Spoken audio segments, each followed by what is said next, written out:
At the place where Jesus was crucified, there was a garden, and in the garden a new tomb, in which no one had ever been laid. Because it was the Jewish day of preparation, and since the tomb was nearby, they laid Jesus there. Chapter 19. Then Pilate took Jesus and had him flogged. The soldiers twisted together a crown of thorns and put it on his head.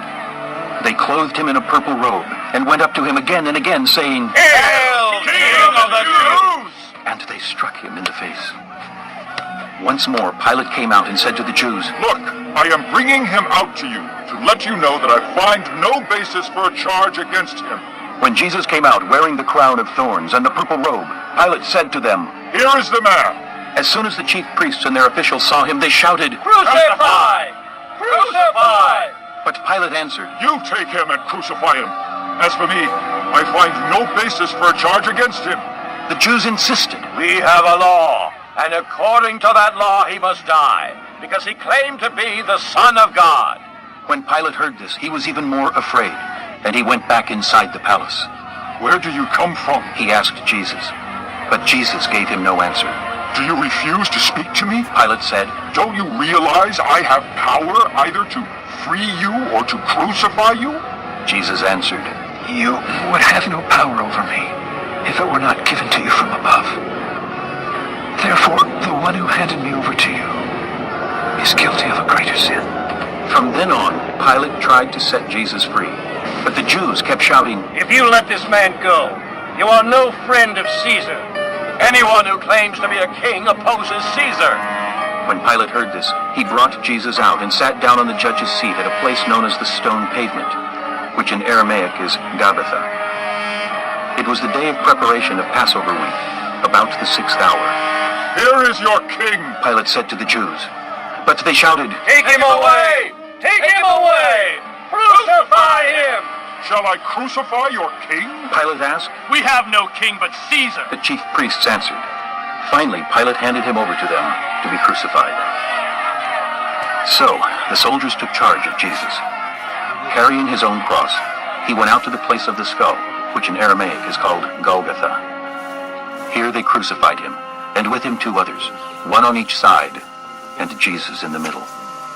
Pilate had a notice prepared and fastened to the cross. It read, "Jesus of Nazareth, the King of the Jews." Many of the Jews read this sign, for the place where Jesus was crucified was near the city, and the sign was written in Aramaic, Latin, and Greek. The chief priests of the Jews protested to Pilate, "Do not write the King of the Jews, but that this man claimed to be King of the Jews." Pilate answered, "What I have written, I have written." When the soldiers crucified Jesus, they took his clothes, dividing them into 4 shares, one for each of them, with the undergarment remaining. This garment was seamless, woven in one piece from top to bottom. "Let's not tear it. They said to one another. Let's decide by lot who will get it." This happened, that the scripture might be fulfilled, which said, "They divided my garments among them, and cast lots for my clothing." So this is what the soldiers did. Near the cross of Jesus stood his mother's sister, Mary, the wife of Clopas, and Mary Magdalene. When Jesus saw his mother there, and the disciple whom he loved standing nearby, he said to his mother, "Dear woman, here is your son. And to the disciple, Here is your mother." From that time on, this disciple took her into his home. Later, knowing that all was now completed, and so that the scripture would be fulfilled, Jesus said, "I am thirsty." A jar of wine vinegar was there. So they soaked a sponge in it, put the sponge on a stalk of the hyssop plant, and lifted it to Jesus' lips. When he had received the drink, Jesus said, "It is finished." With that, he bowed his head and gave up his spirit. Now, it was the day of preparation, and the next day was to be a special Sabbath. Because the Jews did not want the bodies left on the crosses during the Sabbath, they asked Pilate to have the legs broken and the bodies taken down. The soldiers therefore came and broke the legs of the first man who had been crucified with Jesus, and then those of the other. But when they came to Jesus and found that he was already dead, they did not break his legs. Instead, one of the soldiers pierced Jesus' side with a spear, bringing a sudden flow of blood and water. The man who saw it has given testimony, and his testimony is true. He knows that he tells the truth, and he testifies so that you also may believe. These things happened so that the scripture would be fulfilled. Not one of his bones will be broken. And as another scripture says, they will look on the one they have pierced. Later, Joseph of Arimathea asked Pilate for the body of Jesus. Now, Joseph was a disciple of Jesus, but secretly, because he feared the Jews. With Pilate's permission, he came and took the body away. He was accompanied by Nicodemus, the man who earlier had visited Jesus at night. Nicodemus brought a mixture of myrrh and aloes, about 75 pounds.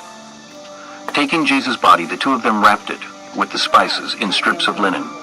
This was in accordance with Jewish burial customs. At the place where Jesus was crucified, there was a garden, and in the garden a new tomb, in which no one had ever been laid. Because it was the Jewish day of preparation, and since the tomb was nearby, they laid Jesus there. Chapter 19. Then Pilate took Jesus and had him flogged. The soldiers twisted together a crown of thorns and put it on his head. They clothed him in a purple robe and went up to him again and again, saying, Hail, King of the Jews! And they struck him in the face. Once more, Pilate came out and said to the Jews, Look, I am bringing him out to you to let you know that I find no basis for a charge against him. When Jesus came out wearing the crown of thorns and the purple robe, Pilate said to them, Here is the man. As soon as the chief priests and their officials saw him, they shouted, Crucify! Crucify! But Pilate answered, You take him and crucify him. As for me, I find no basis for a charge against him. The Jews insisted. We have a law, and according to that law he must die, because he claimed to be